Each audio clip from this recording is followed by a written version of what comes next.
اسلام میں فرعون ایک ایسی شخصیت کا نام ہے جس کا ذکر قرآن میں حضرت موسیٰ علیہ السلام کے دور میں مصر کے حکمران کے طور پر کیا گیا ہے۔ فرعون کو ایک ظالم حکمران کے طور پر یاد کیا جاتا ہے جو خدا تعالیٰ کی نشانیوں کو رد کرتا ہے اور قوم بنی اسرائیل کو تنگ کرتا ہے۔ فرعون کی کہانی کو خدا کی طاقت اور انصاف کی ایک مثال کے طور پر دیکھا جاتا ہے اور اکثر اسلامی کتابوں میں اس کا حوالہ دیا جاتا ہے۔ حضرت محمد صلی اللہ علیہ وسلم شب معراج میں بیت المقدس کی طرف جاتے ہوئے مصر کے قریب ایک مقام سے گزرے تو انہیں نہایت ہی اعلیٰ اور زبردست خوشبو آنے لگی۔ آپ صلی اللہ علیہ وسلم نے حضرت جبرائیل علیہ السلام سے پوچھا کہ یہ خوشبو کیسی ہے؟ جواب ملا کہ فرعون کی بیٹی کی باندی مشاطہ اور اس کی اولاد کی قبر سے آ رہی ہے۔ پھر حضرت جبرائیل علیہ السلام نے ان کا قصہ بیان کیا۔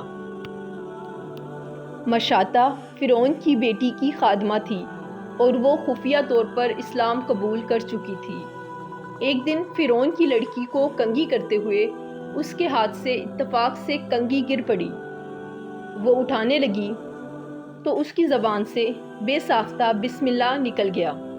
اس پر شہزادی نے کہا، تو نے آج عجیب کلمہ بولا، رب تو میرے باپ فرعون ہیں، تو پھر تم نے یہ کس کا نام لیا ہے؟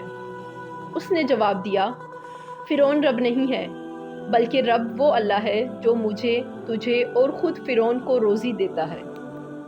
شہزادی نے کہا، اچھا تو میرے باپ کے سوا کسی اور کو اپنا رب مانتی ہے؟ اس نے جواب دیا، ہاں، میرا، تیرا اور تیرے باپ کا سب کا رب اللہ تعالیٰ ہے۔ شہزادی نے اپنے باپ سے کہلوایا۔ وہ غضبناک ہوا اور اسی وقت اسے برسر دربار بلوا بھیجا اور کہا، کیا تو میرے سوا کسی اور کو اپنا رب مانتی ہے؟ اس نے کہا، ہاں، میرا اور تیرا رب اللہ تعالیٰ ہے جو بلندیوں اور بزرگی والا ہے۔ فرعون نے اسی وقت حکم دیا کہ تانبے کی جو گائے بنی ہوئی ہے اس کو خوب تپایا جائے اور جب بالکل آگ جیسی ہو جائے تو اس کے بچوں کو ایک ایک کر کے اس میں ڈال دیا جائے، آخر میں خود اسے بھی اس میں ڈال دیا جائے۔ چنانچہ وہ گرم کی گئی۔ جب آگ جیسی گرم ہو گئی تو حکم دیا گیا کہ اس کے بچوں کو ایک ایک کر کے آگ میں ڈالنا شروع کرو۔